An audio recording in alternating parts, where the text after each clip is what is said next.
Hi, my name is Eric Heineman, and I will be discussing with you the best ways to incorporate social media into the business of managing a skate park.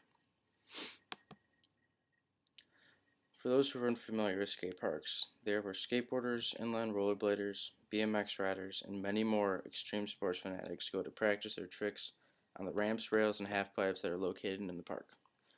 People are also able to buy new clothing, sports gear, and even compete in contests that are held by the park, where you can enter and show the community what you're made of. So in this presentation, I will be discussing what social media sites are best for posting what kind of information, explain why it is important to have a strong social media presence, and I'll also discuss some things you can do with these accounts to get new customers, keep existing ones entertained and involved, and lastly, examine some things you need to be aware of in order to maintain success in this aspect of your business.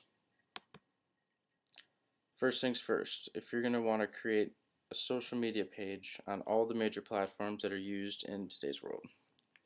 When doing this, you're able to get your information across to as many people as possible, whether they are checking their Facebook, Instagram, or Twitter. Your social media post should be right there where they can see. This is important because everyone has that one social media account that they use more religiously than any other. Another reason why I need to have touched base on all the major accounts is due to their functions and what people expect to see when they go on certain social media sites. You need to have a good understanding of what people typically use which site for and tailor your posts to these patterns. This is something you can easily use to your advantage when deciding what to post and where.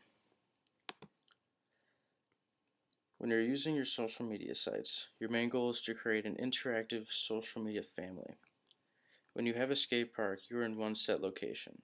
Due to this, you generally have a group of regulars that sustain your business, keep your revenue flowing, and do most of the work when it comes to spreading the word about your park.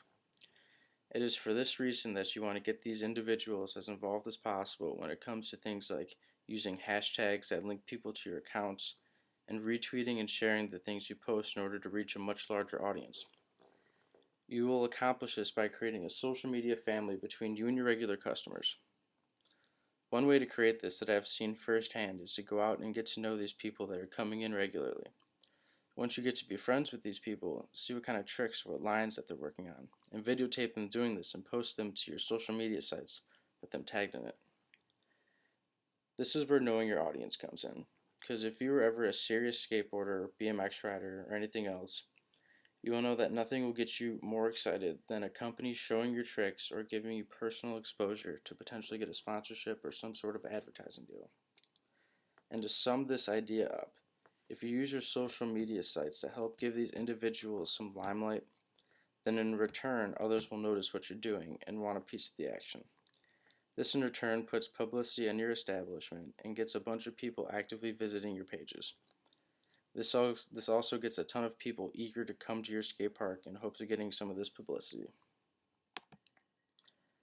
Going back to how to use each social media site effectively, I'm going to go into the best things to use Facebook, Instagram, and Twitter for, starting with Instagram. This specific media site is primarily for pictures and short videos.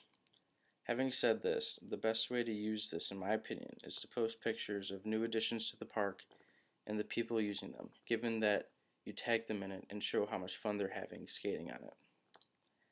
Hashtags are another important aspect of using Instagram because it can link other people to what you're posting and potentially get publicity from any extreme sports community around your neighborhood and around the world. Twitter is a very useful social media site to give short bits of information. For example, giving updates about certain deals you have in your shop or when you receive shipments of new apparel or equipment. You also use your Twitter to retweet cool links and be able to share what other people are doing that their demographic would be interested in. You can also use Twitter by searching hashtags and keywords to see what people are saying about your skate park. This is important to be able to do because you can receive insight about what exactly people are liking or disliking about your business. Facebook should be a place where you incorporate all of these information that you would put on any of your social media sites, almost like a home base for all the information you portray. On Facebook, it is easy to share videos, pictures, and news. And as an addition to this, Facebook is best for posting longer videos and creating event pages where people can RSVP to things your skate park is hosting. Continuing on this, as a part of getting the community more involved, most skate parks host competitions where locals can enter and compete for small prizes and bragging rights. Facebook is also a good source for asking people's opinions and feedback on new products or ideas.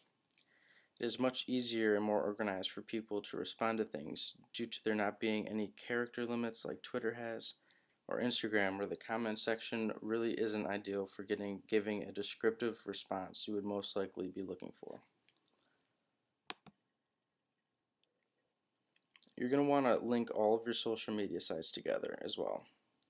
This makes it easy for people to navigate through every platform you offer, and if someone likes one of your pages, they will most likely want to check out more. You'll also want to find a good medium of posting things that are purely for entertainment and informational posts about the skate park. This way, nothing will distract from the important things you're posting, while at the same time not boring the visitors of your page with dry informational posts. Some things to be aware of are what people are posting or commenting on your pages. If people are posting negative comments, you need to be sure to address them and do your best to save face before too many people begin to receive a bad impression. This is also important because if certain people are posting comments that would be considered offensive or inappropriate, you'll want to know immediately to take them down and address the problem appropriately. The last thing you want is for people to associate your business with anything vulgar or rude. It is very important to maintain a positive and welcoming presence across all your platforms. Due to this, it brings me to my next point, where you need to be very picky about who has access to posting things. What is considered ill-mannered or offensive can be a very fine line, and it is a must that these people you have in control of these accounts understand this and are very careful about what they do. In this presentation, I discussed what social media sites are best for posting what kinds of information. I explained why it is important to have a strong social media presence, and I also discussed some things you can do with these accounts to get new customers, keep existing ones entertained and involved, and lastly, examine some things you need to be aware of in order to maintain success in this aspect of your business. I hope you all enjoyed my presentation and learned something about the importance of social media and the business of owning a skate park.